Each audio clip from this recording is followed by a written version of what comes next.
رسولنا محمد رسولنا الحياة والموت خالدي. أعوذ بالله من الشيطان الرجيم. بسم الله الرحمن الرحيم. الحمد لله الذي هدانا سواء الطريق وجعل لنا التوفيق خير رفيق، والصلاة والسلام على من أرسله هدى وبالاهتداء حقيق ونورا به الابتداء يليق، وعلى آله وأصحابه الذين سعدوا في مناهج الصدق بالتصديق وسعدوا في معارج الحق بالتحقيق. وبعد، فهذا غاية تهذيب الكلام في تحرير المنطق والكلام وتقريب المرام من تقرير عقائد الإسلام. جعلته تمثيلا لمن حاول تبصر الإفهام وتذكرة لمن أراد أن يتذكر من ذوي الأفهام، سيما الولد العز الحفي الحري بالإكرام، سمي حبيب الله عليه التحية والسلام. لا زال له من التوفيق كرام ومن التأييد إحسان، وعلى الله التوكل وبه الاعتصام.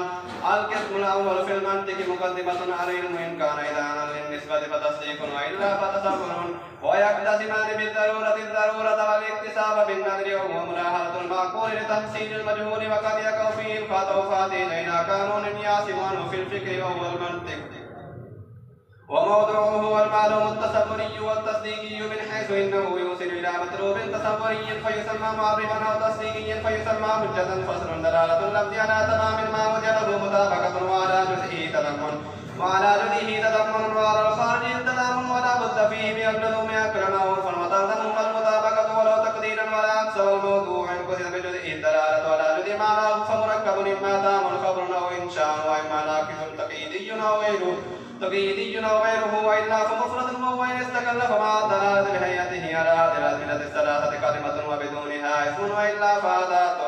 وأيضا إن اتحد معناه فما تشبثه بدان علما وبدونه متبادل تساوت أفراده ومشكك إن تفاوتت بأفضلية أو أولوية، وإن كثر فإن وجه لكل ابتداء فمشترك، وإلا فإن اشتغل في الثاني فمنقول ينسب إلى الناكل، وإلا فحقيقة ومجاز.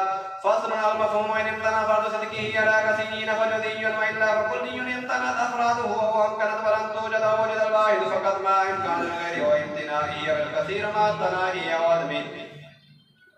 فصل الكلي أن تفارقا كليا فمتباينان، وإلا فإن تصادقا كليا من الجانبين فمتساويان، ونكيداهما كذلك ومن جانب واحد فأعم وأخص مطلقا ونكيداهما بالعكس، وإلا فمن وجه وبين نكيديهما تباين جزئي كالمتباينين، وقد يقال الجزئي للأخص من الشيء وهو أعم. والكليات خمس، الأول الجنس وهو المقول على كثيرين مختلفين بالحقائق في جواب ما هو، فإن كان الجواب عن الماهية من بعض المشاركات والجواب عن الكل فقريبا كالحيوان، وإلا فبعيد كالجسم النامي. الثاني النوع هو المقول على كثيرين متفقين بالحقائق في جواب ما هو، وقد يقال على الماهية المقول عليها وعلى غيرها الجنس في جواب ما هو، مختص بالاسم الإضافي كالأمر بالحقيقي، وبينهما عموم وخصوص من وجه لتصادق ما على الإنسان وتفارق ما في الحيوان والنقطة، ثم الأجناس قد تترتب متسائلة إلى العالي كالجوهر ويسمى جنس الأجناس، والأنواع متنازلة إلى السابق ويسمى والأنواع وما بينهما متوسطات. الثالث الفصل وهو المقول على الشيء في جواب أي شيء وفي ذاته، فإن ميزه عن المشاركات في الجنس القريب فقريب، وإلا فبعيد.